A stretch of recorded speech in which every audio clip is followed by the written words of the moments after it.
A jdeme na to.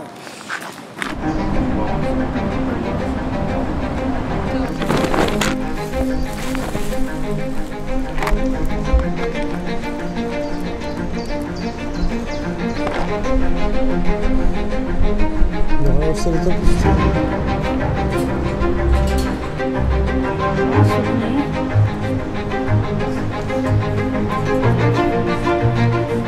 To je jenom přehozený, dá se to jako...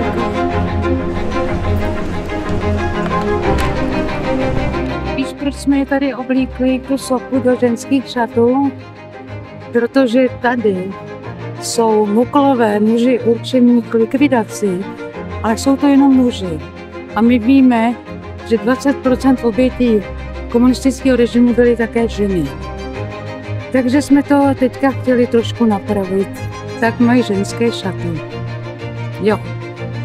A protože ty památníky, které já jsem vymyslela a vlastně dali to Olbramu Zoubkovi, který udělal z toho památník jenom pro muže.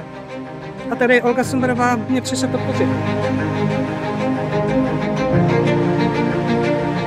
Si myslíme, že ženy taky trpěly.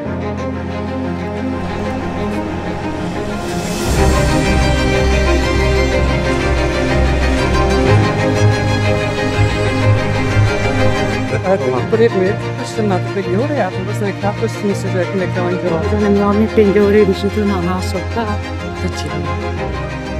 Ale bez pindora neudělá ani jednu.